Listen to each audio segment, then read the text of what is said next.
मैं दुर्गा सिंह बैस आप सबका स्वागत करता हूँ। साथियों, आज मैं अपने विचार भारत के जो मुस्लिम समाज में अशिक्षा, गरीबी और बेरोजगारी से जूझ रहे हैं उनके संदर्भ में रखना चाहता हूँ। भारत की एक बड़ी आबादी मुस्लिम समाज की जिसको पसमानदा मुसलमान कहा जाता है, लगभग 90% है। वो केवल भारत के मुस्लिम समाज के अशरफ वर्ग के जो ठेकेदार हैं उनके जेब का जो है बनकर रह गया है। उनके इशारे पर वोट देता आ रहा है और अपने विकास, अपने परिवार के बच्चों की पढ़ाई लिखाई, दवा दारू, भारत की मुख्य धारा से में कैसे आगे बढ़ना है, कैसे सोचना बंद कर दिया है। केवल उन्हीं ठेकेदारों को के चक्कर में पड़ा है।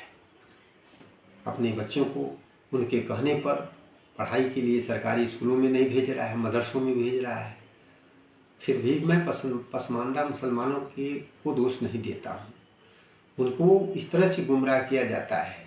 जो मुसलमान समाज का अगली पंक्ति का जो नेता है, व्यापारी है, धनवान है, पूंजीपति है, बुद्धिजीवी है, वो कहता है कि तुम अपने बच्चों को अगर मदरसों में भेजोगे तो इस्लाम की शिक्षा में पारंगत होगा और इस्लामी जो पहचान है वो उसकी बनी रहेगी। अगर भारत के जिसको वो काफिर बोलता है, काफिरों के बच्चे के साथ पढ़ने के लिए सरकारी स्कूलों में भेजोगी या जो अन्य स्कूलें प्राइवेट हैं देश की उसमें भेजोगे तो तुम्हारे बच्चे बिगड़ जाएंगे और अपना संस्कार खो देंगे। इसलिए तुम अपने बच्चों को उनसे दूर रखो, उनको मदरसों में भेजो और हम लोग जो कह रहे हैं तुम्हारे कल्याण के लिए जिस पार्टी को कहते हैं उसको वोट दो। क्योंकि इन लोगों का जो जातिवादी देश में पार्टियां हैं या इंडी अलायंस है उससे इनका साठ गांठ है। उसी में ये नेता बने हैं, मंत्री बन रहे हैं, बड़े बड़े पदों पर जा रहे हैं, सरकारी नौकरियों में भी अपने परिवार को ले जा रहे हैं। इसलिए लोग इनकी बात सुनते हैं क्योंकि अपने समाज का कहते हैं कि भाई मुस्लिम समाज का एक मुश्त वोट मैं आपको दिलवाऊंगा। तो ये सरकार से हाथ मिलाए हुए हैं। तो आपको सावधान होना चाहिए इनके बातों में ना आकर के।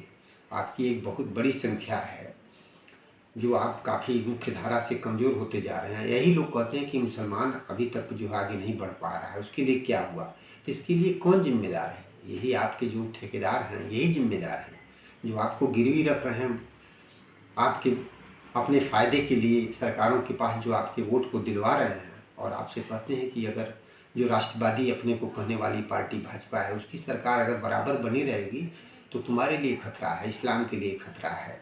तुम्हारी मस्जिदें नहीं बचेंगी, तुम्हारे मजार नहीं बचेंगे, तुम्हारे ईदगाह नहीं बचेंगे, तुम मुस्लिम बनकर नहीं रह पाओगे, तुम अपने धर्म मजहब का पालन नहीं कर पाओगे। इस तरह से गुमराह करके वो अपने आपके वोट को अपने हिसाब से डलवाते हैं।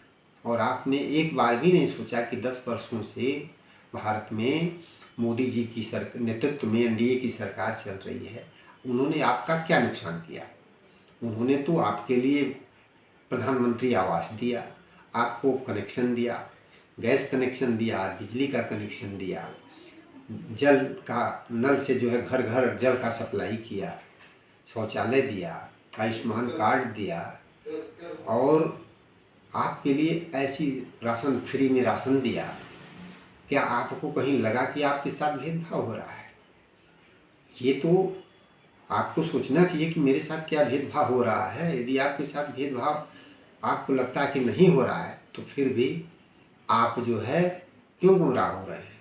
क्यों ये ठेकेदारों के चक्कर में अपने वोट को जो है कि आप बेच रहे हैं, गुमराह कर रहे हैं? आपको उसका कोई फ़ायदा नहीं मिल रहा है और आप देश की मुख्य धारा से भटक करके हिंदू मुसलमान करके आपस में लड़ रहे हैं।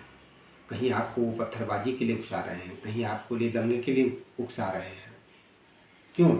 क्या अपने बच्चों को भी वो ऐसा करते हैं? ये अपने बच्चों को विदेशों में पढ़ने के लिए भेजते हैं या किसी बड़े स्कूलों में, महंगे स्कूलों में अपने बच्चों को पढ़ाते हैं। ये इनके बच्चे आप गंभीरता से अगल बगल देखिए कि जो संपन्न मुस्लिम समाज का कोई व्यक्ति है, क्या अपने बच्चे को मदरसे में भेजता है? नहीं भेजता है। वो अपने बच्चे को दुनिया में वो आगे ले जाना चाहता है, कंपटीशन में आगे डॉक्टर, इंजीनियर, वैज्ञानिक, अधिकारी और नेता बनाना चाहता है और आपको पत्थरबाजी सिखाता है। या आप पत्थरबाजी करो। आप एक जो है कि ऐसा व्यक्ति बन के रहो जिससे कि जो है समाज में तुम्हारा कोई मान सम्मान शोहरत तुम्हें अलग पहचान न बन सके। तो साथियों, आप इस पर ध्यान दीजिए। ऐसा मैं सोचता हूँ कि आप अपने बच्चों को अच्छे स्कूलों में भेजिए, सरकारी स्कूलों में भेजिए, उन्हें संस्कार सिखाइए, मिलकर रहिए। ये भारत आपका है उतना ही है जितना हिंदुओं का है उतना सबका है। जो लोग भारत में रहते हैं सब बराबर के हिस्सेदार हैं, सब भाई हैं, कोई किसी से न बड़ा है न कोई छोटा है। आपस में मिल के रहो। और लोग कहते हैं कि अरे भाजपा की सरकार बनती है, भाजपा वाले टिकट मुसलमानों को नहीं देते। मैं पूछना चाहता हूँ कि यूपी के चुनाव में मायावती जी ने 100 से ज़्यादा टिकट यूपी में मुसलमानों को दिया। क्या मुसलमानों ने उनको वोट दिया? बिल्कुल नहीं दिया। मायावती जी की कोई सीट नहीं निकली, मुसलमानों ने बिल्कुल वोट नहीं दिया। सारे मुसलमानों ने कांग्रेस और सपा इंडी गठबंधन को वोट दिया, जिन्होंने बहुत कम टिकट दिया था। तो वो तो आपको गुमराह कर रहे हैं कि आपको टिकट नहीं। टिकट महत्वपूर्ण नहीं है। टिकट 100, 200, 500 लोग पा सकते हैं। करोड़ों लोगों के घर में उस टिकट से कोई लाभ मिलने वाला नहीं है। सरकार की योजनाओं का लाभ आपके सरकार के माध्यम से आपके घर पहुंच सकता है। ये सोचिए कि आपके समाज का कोई नेता हो गया, वो आपको लाभ पहुंचाएगा। वो तो अपने परिवार के लिए, अपने लिए जीता है। कौन सा नेता समाज के लिए कुछ कर रहा है? बहुत गिने गिने लोग हैं जो समाज के लिए, देश को अपना परिवार मानते हैं। सब परिवारवादी, जातिवादी, वंशवादी नेता हैं जो अपने परिवार के लिए कर रहे हैं। आपको गुमराह करके आपका वोट ले रहे हैं।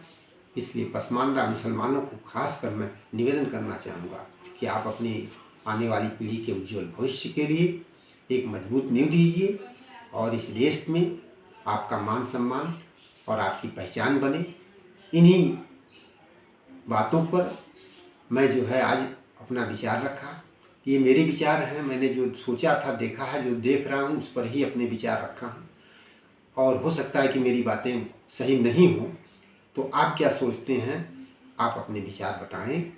इन्हीं बातों के साथ आज के लिए बस इतना ही। नमस्कार।